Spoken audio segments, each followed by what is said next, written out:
Hi, I'm Femi OK. As coronavirus disrupts life across the United States, some people are criticizing President Donald Trump for his handling of the crisis. Now, could his response to the pandemic impact his re-election bid in November? Share your thoughts with us on Twitter or in our live YouTube chat, and you too could be in the stream.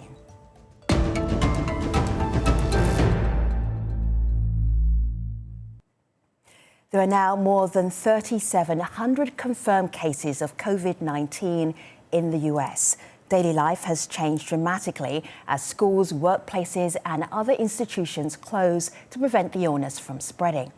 After initially downplaying the virus for several weeks, Trump declared a national emergency on Friday, freeing up government resources to tackle the problem.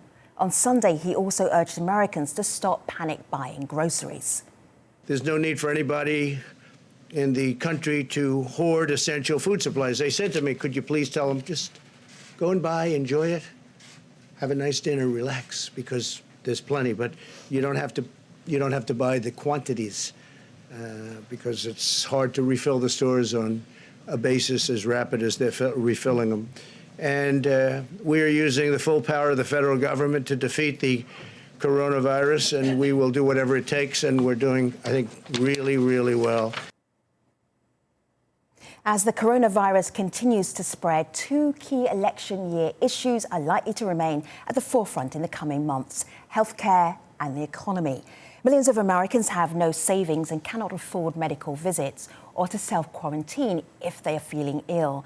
Amid the uncertainty, people are looking to President Trump for reassurance. Joining us in our studio to discuss this, Kimberly Halkett. She's a senior White House correspondent for Al Jazeera English. Also with us, Dr. Sarah Qureshi, a family medicine specialist based in Washington, D.C. And finally, we have David Printy, who is the CEO of Medical Professional Services, a healthcare management group. David is based in Middleton in Connecticut. Hello, guests. Really good to have you here.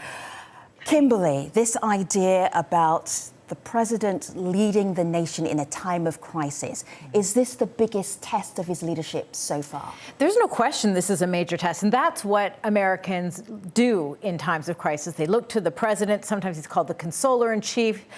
This is not a role, though, that we see Donald Trump particularly comfortable with.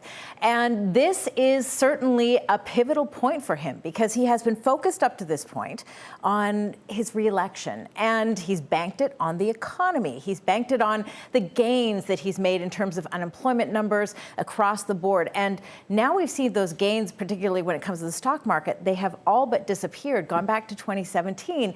That's a problem for this president. The other big problem is the mixed messaging that we've seen out of this president. This left many people, getting back to that consoler-in-chief part, feeling confused, not comforted, because what they're hearing is the president saying everything's going to be okay. This is potentially like the seasonal flu. And sometimes on the very same stage, you have his top public health officials saying just the opposite, that tremendous numbers of Americans could potentially not only get sick, but die.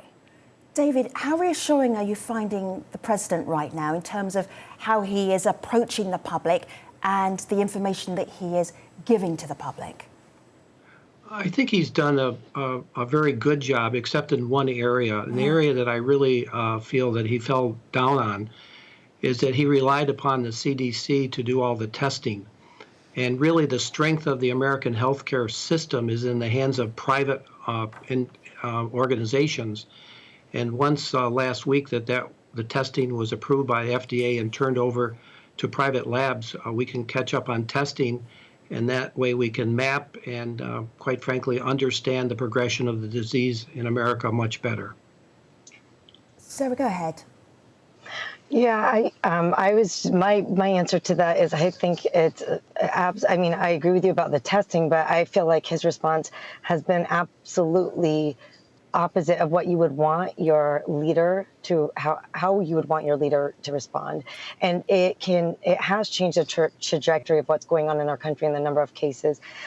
During 20 years ago, during George W. Bush's presidency, they came up with like a protocol for public health emergencies.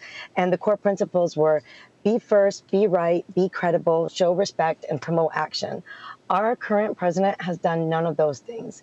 He has repeatedly told the public There's nothing to worry about. Initially, on January 22nd, the first time he spoke out about this, somebody asked, is this a pandemic? And he said no. He had health officials telling him, I mean, this is where the president should rely on professionals who have been studying this their whole life, professionals who understand the numbers that are coming out of other countries. But that is not what the American public has heard from him. It has been absolutely mixed messaging, minimizing the problem. We're trying to reassure the stock market and stock investors, not letting the public know what actions to take, not promoting what should be right. He was still traveling during all this time, claiming it's not as big of a problem.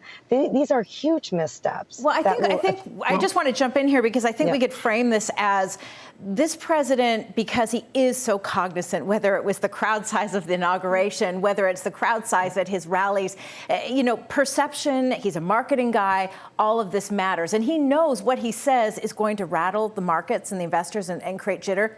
So the criticism here has been that he's treating this like a political crisis versus a public health crisis. And I think that's what has sort of heightened the anxiety in the United States. Well, let's go back. Americans are very independent folks. And also people react to different types of leadership in very different ways. But in America, we want to be independent. We like to make our own decisions. In fact, we even see that in governors today, that some of the governors are hesitating making decisions, and yet the people in various states want their governors to take action. But I think to go back and think about really what has taken place, I think is quite opposite in what you're portraying. In fact, when no one knew it, the president actually closed the borders to China. No one from China could fly into the U.S.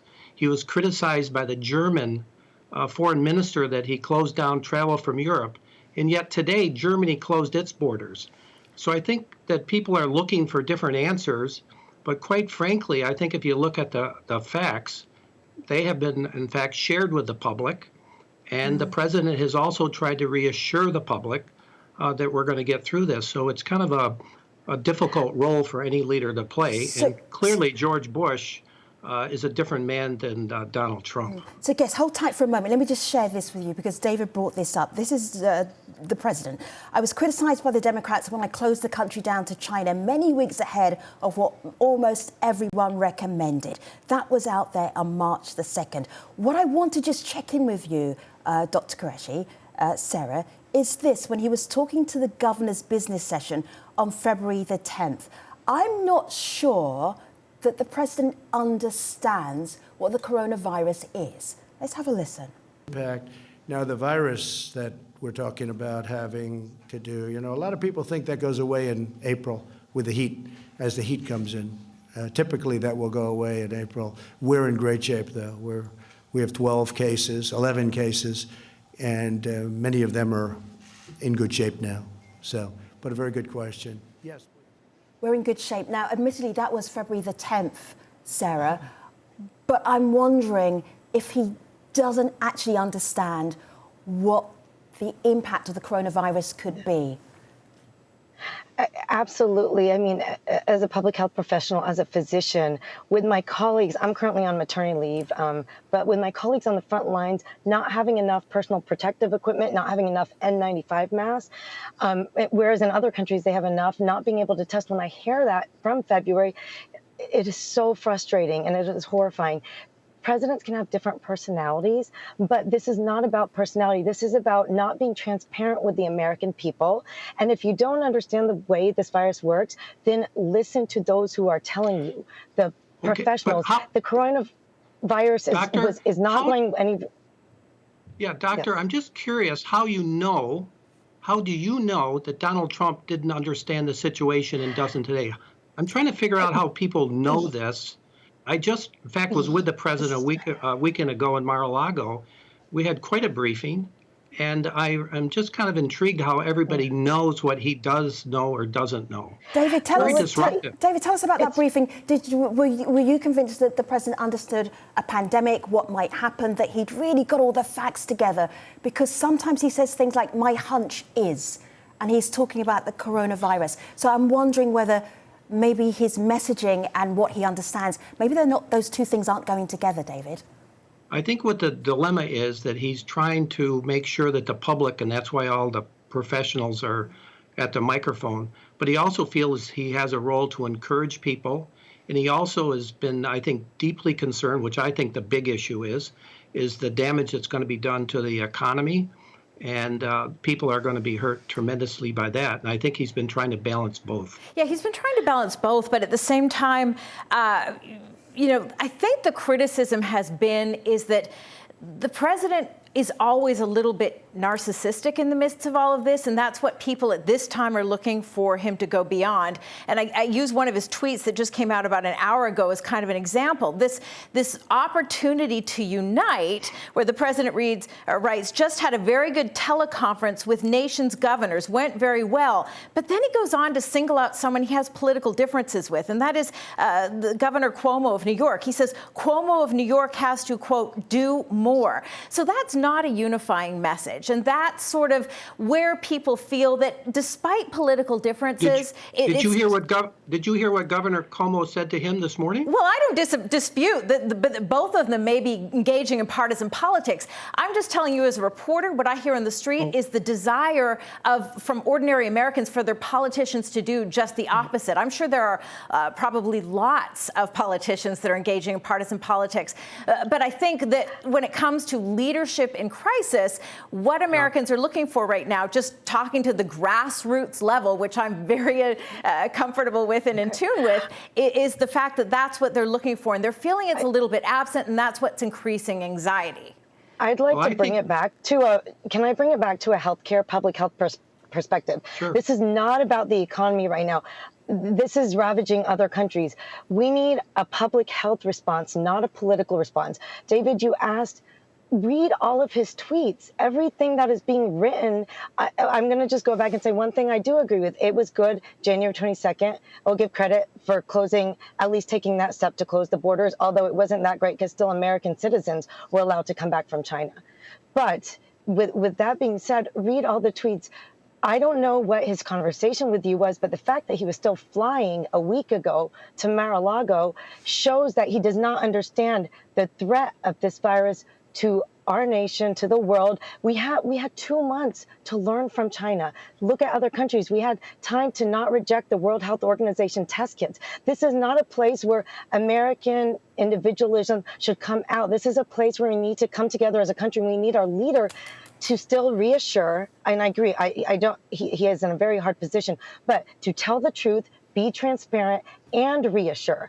When you get mixed messages from your president and minimizing it does not equal reassuring. I can tell you that this is very dangerous. This is a pandemic, and this is how I'm going to reassure you that we can change the trajectory by all of us staying home. Do not go for unessential travel. Do not leave your home. There's ways you can reassure the public and not create panic, but tell the truth. And as a healthcare professional, that is not what I'm seeing. My colleagues on the front lines, there are physicians who are now in the ICU with COVID-19 because they don't have proper protective equipment. Whereas in all these other countries, you see from head to toe, the physicians and healthcare workers are masked down. We don't have that in our country. The CDC didn't recommend it, not because it wasn't the right thing, but because we have a shortage of it. All right, so Dr. Qureshi, hold tight for a moment. Just take a pause. As we are doing this show right now, President Trump is holding a news conference. He's working with his task force. He is asking people to make sure they stay away from each other. No more gatherings than 10 people in one place. So he is talking about that. He is addressing that. I want to bring in Brandon Beckham. He's a Christian attorney and founder of ChristianPolitics.com. He thinks that President Trump is dealing really well with this crisis and also listening to the science. Let's have a listen. I 100% agree with President Trump in calling the Democrats out with regard to their attacking him on his handling of the COVID-19. The fact is, he's used science-based response in handling the COVID-19. He's flattened the curve, which is the recommendation of the CDC. And the fact is, when we come to election, the American people are intelligent. They're going to make a choice based on facts, as the president has done in this case, and they're going to re-elect him because he's properly handled the COVID-19. So, David, Sarah came to our show with a list of missteps. Where has the president gone, make the right decisions, and his team made the right decisions for this current crisis? Well, I think he's brought the team together that really can make a difference, and they've been meeting, being led by the vice president. You've got outstanding professionals in the public health field. And I think that anyone that's going to blame the president or, quite frankly, the federal government for not providing the necessary equipment for their local hospitals and clinics, I think is really off step. I happen to manage over 600 physicians and also involved in 7 hospitals.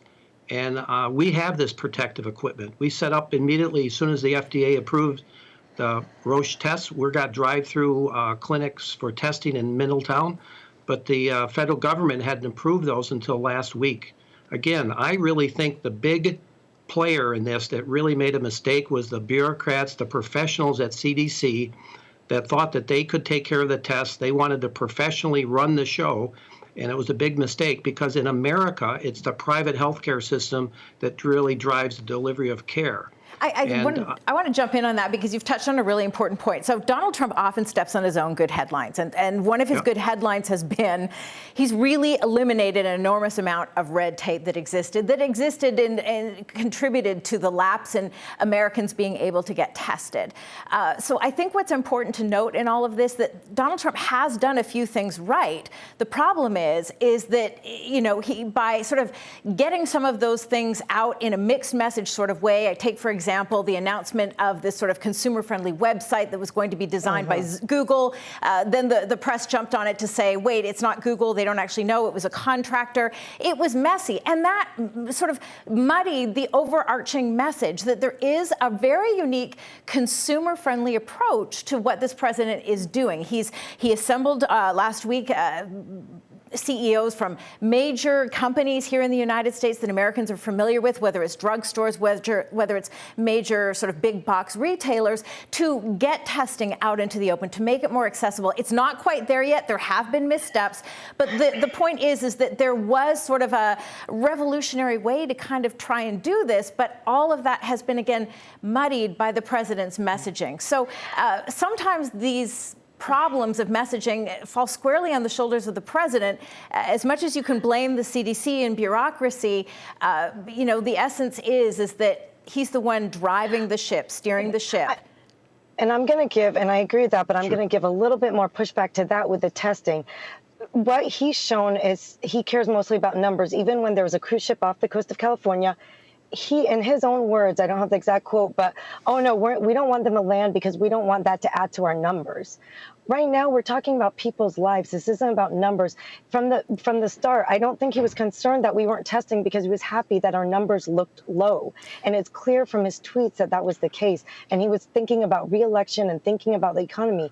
Really? Testing, I don't think you really know the president. I find that appalling statement to think that our president doesn't care about us. He does. I didn't say he does. Read a book. I said his focus has been on numbers. You would know who he is. Well, then he also got the criticism, though, that from some Americans, why'd you let them come back? Because they then went into these sort of quarantined military facilities where we now know some of those military officials that were there some of them have tested positive. Well, that was a different cruise ship than the second one. That was a different one than the second one. The point is that it wasn't just the president who was saying, you know, this could affect numbers. There were some citizens also concerned. I just want to say that in countries like South Korea, they're testing 10,000 people a day.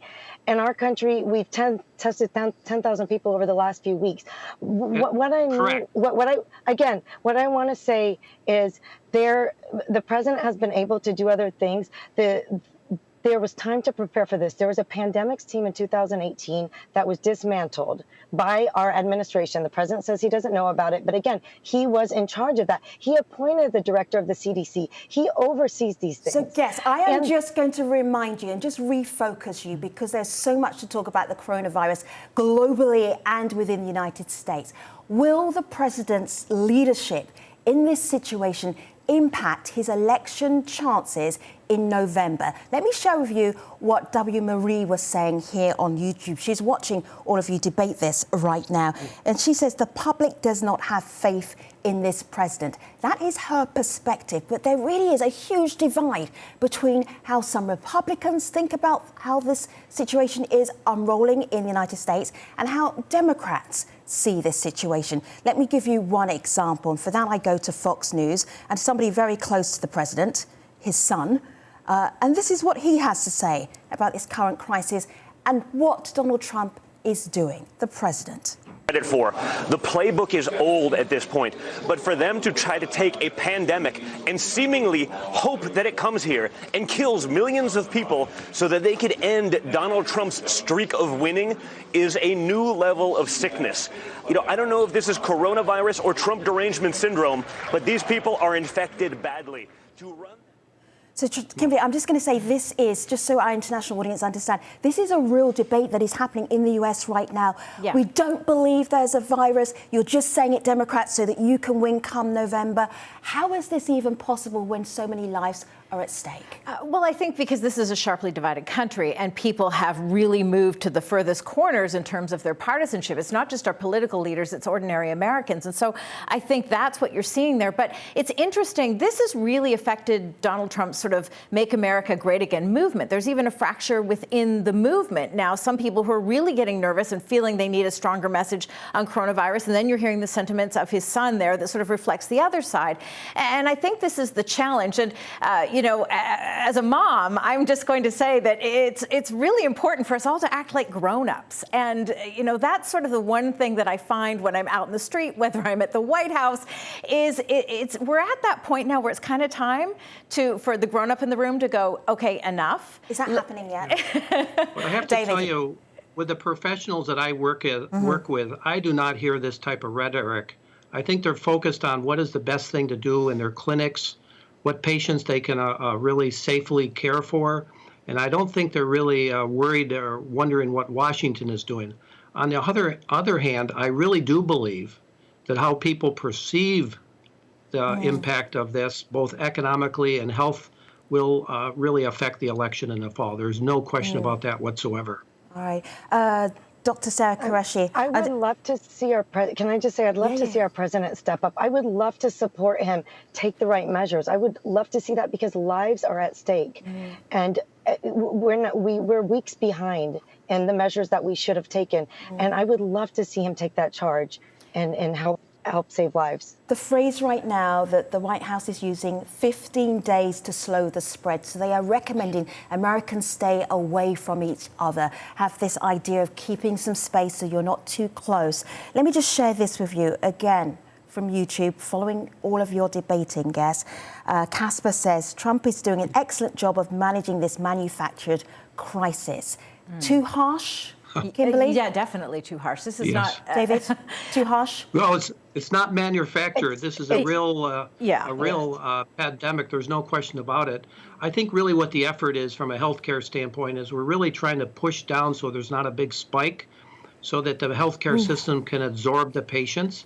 But if anybody thinks that we're going to be able to stop and reduce the ultimate number of infections in the U.S., I don't really believe that. I believe we're going to manage it in a way so that our healthcare system can actually take care of it.